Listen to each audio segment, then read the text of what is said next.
আসসালামু আলাইকুম, welcome to breaking নিউজের পক্ষ থেকে আপনাদের জানাই স্বাগতম। আজকে নতুন একটি খবর নিয়ে হাজির হয়েছে, সেটি হচ্ছে চিকিৎসকদের জন্য মহা গুরুত্বপূর্ণ একটি নিউজ, যা হচ্ছে বেতন পদোন্নতি নিয়ে চিকিৎসকদের জন্য সুখবর দিল সরকার।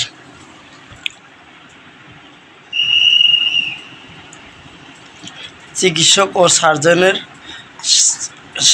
সার্জনদের বেতন বাড়ানোর প্রস্তাব দিয়েছে সরকার। বেতন বাড়ানোর প্রস্তাব ওই পর্যায়ে চূড়ান্ত রয়েছে। এছাড়া 7,000 চিকিৎসকদের পদোন্নতি এবং প্রমোশন দেওয়ার সিদ্ধান্ত নিয়েছে সরকার। যে যার যে অবস্থানে আছে সেখান থেকে তাদের প্রমোশন দেবে সরকার।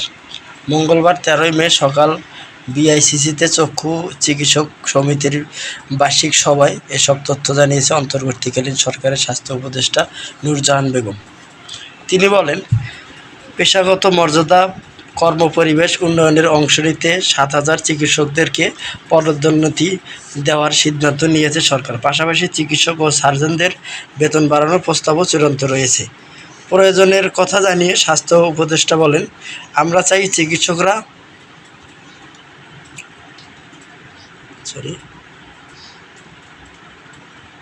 দায়িত্ব পালন করুক, নিজ নিজ যে যার অবস্থান থেকে তারা সেইভাবে দায়িত্ব পালন করুক, আর সেজন্য প্রয়োজন উপযুক্ত স্বীকৃতি এবং প্রণোদনা।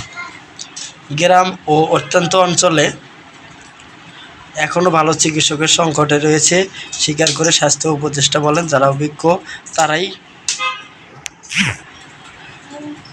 সেসব এলাকায় যেতে হবে। প্রয়োজনে বেতন বাড়িয়ে তাদের সেখানে পাঠাতে হবে। জনগণের মানসম্মত স্বাস্থ্য সেবা পৌঁছে দেওয়ারই আমাদের লক্ষ্য। উদ্বোধনী অনুষ্ঠানে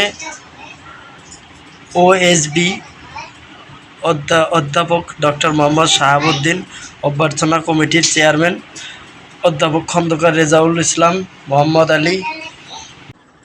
নতুন সব ভিডিও পেতে আমাদের চ্যানেলটিতে সাবস্ক্রাইব করে বেল বাটন অন করে রাখুন, যাতে সবার আগে সবসময় আপনাদের মাঝে এই খবরটি পৌঁছায় দিতে সক্ষম হই।